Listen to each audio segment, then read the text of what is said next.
नमस्कार, मैं हूं सौरभ शर्मा। आपको सबसे पहले ताजा खबर दे दें। ब्रिटेन ने चीन की हुआवे टेलीकॉम कंपनी को अपने 5G नेटवर्क से बाहर कर दिया है। ब्रिटेन ने चीन के खिलाफ यह कार्रवाई अमेरिका के कहने पर की है और यह चीन के खिलाफ आज अमेरिका की दूसरी बड़ी स्ट्राइक है। इससे पहले अमेरिका ने साउथ चाइना सी पर चीन के दावे को पूरी तरीके से खारिज कर दिया था। इसे दुनिया में कोल्ड वॉर 2 की शुरुआत कहा जा रहा है। इसका असर भारत पर भी पड़ेगा। ऐसे में साउथ चाइना सी के पूरे विवाद को समझना आपके लिए भी बहुत जरूरी है।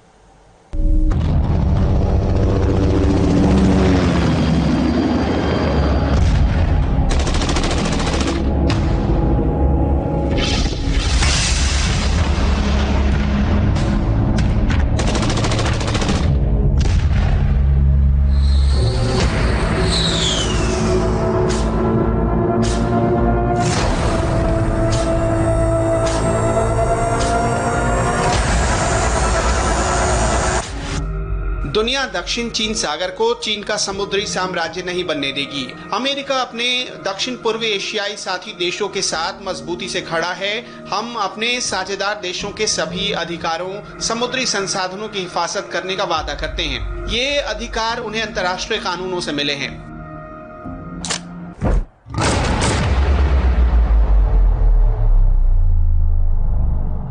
ये ऐलान है कोल्ड वॉर 2 की शुरुआत का। अमेरिका ने चीन की कंटेनमेंट जोन तय कर दी है।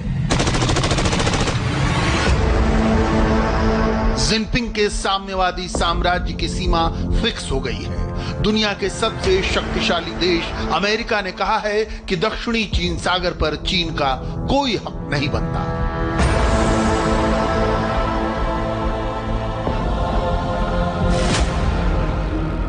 दक्षिण चीन सागर में मछली पकड़ने या तेल निकालने की चीन की हर कोशिश गैरकानूनी है। दक्षिण चीन सागर पर चीन के दावे का कोई अंतर्राष्ट्रीय कानूनी आधार नहीं। साउथ चाइना सी की ये स्टोरी आज की सबसे बड़ी इंटरनेशनल खबर है। सबसे पहले आपको ये बताते हैं कि इस रिपोर्ट को आपको क्यों देखना चाहिए। दक्षिणी चीन सागर दुनिया का दूसरा सबसे व्यस्त समुद्री मार्ग है। समुद्र के रास्ते होने वाले दुनिया के कुल समुद्री व्यापार का आधा हिस्सा साउथ चाइना सी से गुजरता है। दुनिया भर के समुद्रों में चलने वाले जहाजों में से 1/3 यहां से होकर आते जाते हैं। हर साल वो यहां से 375 लाख करोड़ रुपए का सामान लेकर गुजरते हैं। साउथ चाइना सी से होने वाला विश्व व्यापार कितना बड़ा है, ये इसी बात से समझिए कि यहां से $5 ट्रिलियन का सालाना कारोबार गुजरता है, जबकि भारत की कुल अर्थव्यवस्था $3 ट्रिलियन की। यही नहीं, ये दुनिया के तेल के कारोबार के लिहाज से भी बेहद अहम है। साउथ चाइना सी से हर रोज 1 करोड़ बैरल तेल गुजरता है। इन आंकड़ों से साफ है कि साउथ चाइना सी दुनिया के समुद्री कारोबार की शाहरग यानी मेन आर्टरी है। अगर साउथ चाइना सी पर किसी एक देश का कंट्रोल होता तो यूं समझिए कि दुनिया भर के समुद्री व्यापार की गर्दन उस देश के हाथ में होगी, जिसे वो जब चाहे मरोड़ सकता है। इसीलिए दुनिया पर अपनी दादागिरी जमाने में जुटा चीन पूरे साउथ चाइना सी पर दावा करता है। साउथ चाइना सी भारत के लिए बेहद अहमियत रखता है। 2017 में राज्यसभा में सरकार ने इस बात को बताया कि दरअसल 55% समुद्र से होने वाला कारोबार इसी रास्ते से होते हुए साउथ चाइना सी के जरिए होता है। इसीलिए यहाँ पर शांति स्थिरता बहाल करना बेहद जरूरी है और आवाजाही का अधिकार दूसरे देशों के लिए भी बहुत जरूरी है।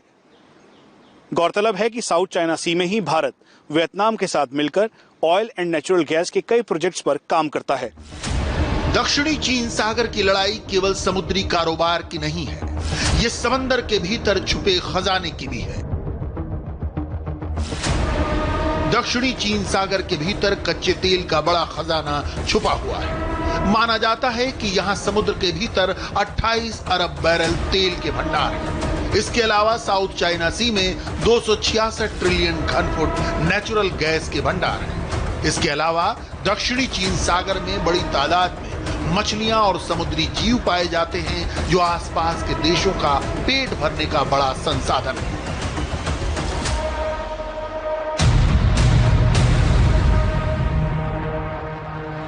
दक्षिणी चीन सागर से होने वाला समुद्री व्यापार और इसके भीतर छिपे कुदरती खजाने ही साउथ चाइना सी के विवाद की जड़ है। चीन, ताइवान, इंडोनेशिया, फिलीपींस और वियतनाम के बीच पड़ने वाला समंदर का ये हिस्सा करीब 35 लाख वर्ग किलोमीटर में फैला हुआ है। इस पर चीन, फिलीपींस, वियतनाम, मलेशिया, ताइवान और ब्रुनेई अपना अपना दावा करते रहे हैं। एक दशक पहले तक इस इलाके को लेकर इतनी तनातनी नहीं थी, पर पिछले कुछ वर्षों में चीन समंदर में खुदाई करने वाले जहाज बड़ी तादाद में ईंट, रेत और बजरी लेकर दक्षिणी चीन सागर पहुंचा। चीन ने एक छोटी समुद्री पट्टी के इर्द गिर्द रेत, बजरी, ईंटों और कंक्रीट की मदद से बड़े पैमाने पर निर्माण कार्य शुरू कर दिया।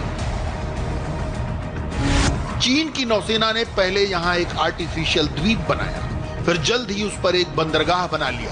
इसके बाद चीन ने इस बनावटी जजीरे पर हवाई जहाजों के उतरने के लिए हवाई पट्टी भी बना डाली। देखते ही देखते चीन ने इस आर्टिफिशियल द्वीप पर एक बड़ा सैनिक अड्डा भी बना लिया। चीन और ताइवान कमोबेश साउथ चाइना सी पर अपना हक जताते हैं। इसके लिए दोनों देश एक काल्पनिक 9 डैश लाइन का हवाला देते हैं। चीन का मानना है कि सदियों से साउथ चाइना सी के छोटे छोटे द्वीपों पर उसका कब्जा रहा है, लेकिन समुद्र सीमा के इंटरनेशनल कानून इन दावों को नहीं मानते। साल 2016 में परमानेंट कोर्ट ऑफ आर्बिट्रेशन ने साउथ चाइना सी पर चीन के तमाम दावों को खारिज कर दिया था। दक्षिणी चीन सागर पर अलग अलग देशों के दावे को इस नक्शे से समझिए। चीन ने वियतनाम के तट के करीब मौजूद स्प्रैटली द्वीप समूह पर कब्जा कर लिया है, तो उसने फिलीपींस के समुद्री क्षेत्र में स्थित मिस्चिफ द्वीप पर भी डेरा जमा लिया है। इसके अलावा चीन वियतनाम के समुद्री अधिकार क्षेत्र में तेल और गैस के लिए खुदाई कर रहा है।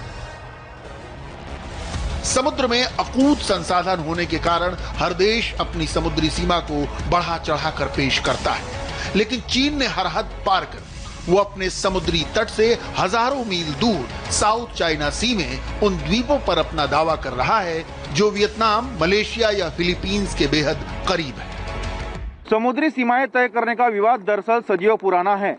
18वीं सदी में हॉलैंड के कॉर्नेलियस वॉन बिकरशॉक ने इसके लिए एक थ्योरी दी थी, जिसके मुताबिक समंदर में किसी देश का उतना अधिकार है जितनी दूरी तक उसके हथियार निशाना लगा सकते हैं। लेकिन अब समुद्र में समुद्री सीमाएं तय करने के लिए अलग से कानून बने हैं, जिस पर दुनिया भर के 167 देशों ने दस्तखत किए हुए हैं।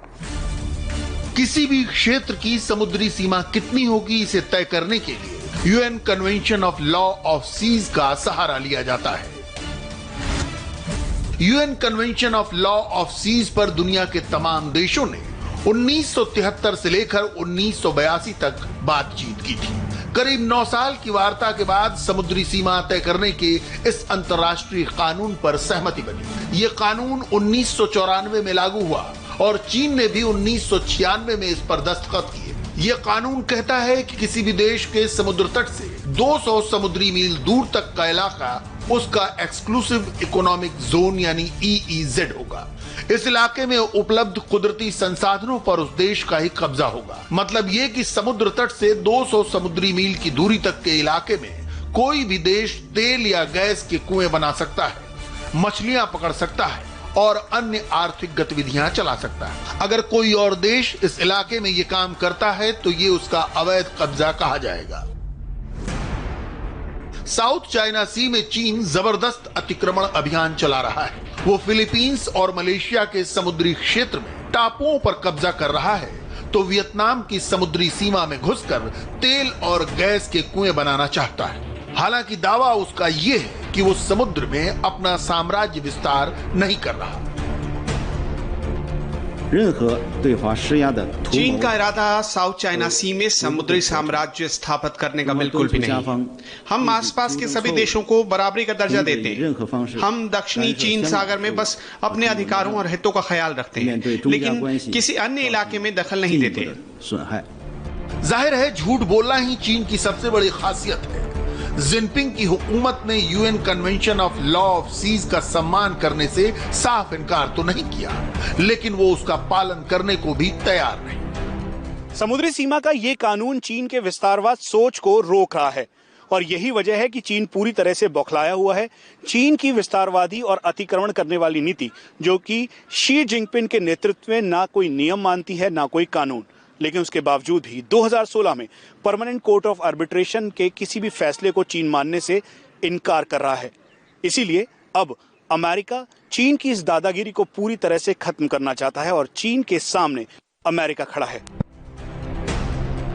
दक्षिणी चीन सागर में चीन को सीधी चुनौती देने की शुरुआत अमेरिका ने इस महीने ही कर दी थी, जब उसे अपने 2 एयरक्राफ्ट कैरियर साउथ चाइना सी में तैनात कर दिया। अमेरिका ने यह कदम ठीक उस वक्त उठाया जब उस इलाके में चीन की नौसेना युद्धाभ्यास कर रही थी, यानी चीन और अमेरिका के जंगी बेड़े एक साथ ही साउथ चाइना सी में मौजूद थे।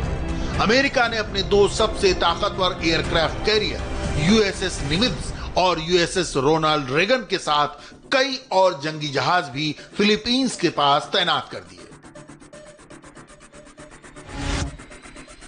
अब तक अमेरिका साउथ चाइना सी को लेकर चीन से सीधी टक्कर लेने से बच रहा था। वो इस इलाके में फ्रीडम ऑफ नेविगेशन यानी जहाजों के आने जाने की आजादी की ही बात करता रहा। अब ट्रंप प्रशासन ने साउथ चाइना सी में चीन के दावे को पूरी तरह खारिज कर दिया है। इसका क्या मतलब होता है वो भी समझना जरूरी है। अगर चीन इस इलाके में आर्थिक या सैनिक गतिविधियां चलाता है तो अमेरिकी कानून के तहत उसे अवैध माना जाएगा। किसी साझेदार देश के कहने पर अमेरिका उसकी सैनिक मदद के लिए जा सकता है। अमेरिकी कानून के तहत ये उचित कदम होगा। यानी अगर चीन ने साउथ चाइना सी में किसी अन्य देश के इलाके पर जबरन कब्जा किया तो अमेरिका उससे निपटने के लिए अपनी सेना तैनात कर सकता है। चीन की दादागिरी से निपटने के लिए फिलीपींस और जापान जैसे देश पहले ही अमेरिका से मदद की अपील कर चुके हैं।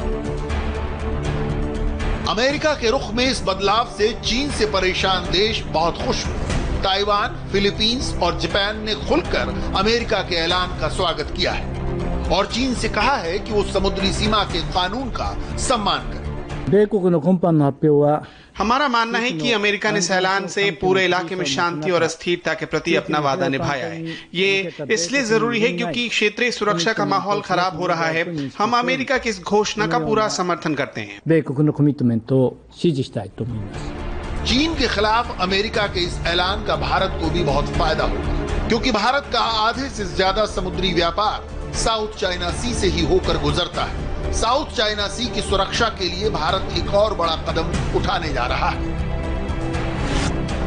इस बार नौसैनिक युद्धाभ्यास मालाबार में ऑस्ट्रेलिया को भी शामिल होने का न्योता दिया जा सकता है। अब तक मालाबार एक्सरसाइज में भारत के साथ अमेरिका और जापान की नेवी ही हिस्सा लेती थी। भारत, ऑस्ट्रेलिया, अमेरिका और जापान हिंद प्रशांत क्षेत्र के क्वाड के सदस्य हैं। अगर मालाबार एक्सरसाइज में ऑस्ट्रेलिया शामिल होता है तो ये पहली बार होगा जब क्वाड के सारे देश एक साथ नेवल एक्सरसाइज करेंगे। हिंद प्रशांत क्षेत्र में भारत के शक्ति प्रदर्शन और साउथ चाइना सी में अमेरिका की मजबूत मौजूदगी से चीन बहुत चिढ़ा हुआ है। इन कदमों से समुद्र में चीन के साम्राज्य विस्तार का अंत तय है। इसीलिए अब जिनपिंग सरकार नियम कायदों का हवाला दे रही है। दक्षिणी चीन सागर पर अमेरिका का बयान ऐतिहासिक तथ्यों की अनदेखी करने वाला है। इस ऐलान से अमेरिका ने अपना वो वादा तोड़ दिया है कि वो साउथ चाइना सी के झगड़े में किसी देश का पक्ष नहीं लेगा।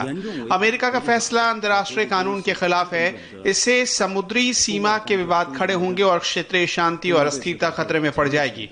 ये बेहद गैर जिम्मेदाराना कदम है।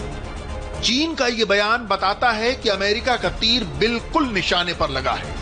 साम्राज्य विस्तार के लिए समंदर में निकली चीन की सेना को अब अपने कदम रोकने ही होंगे।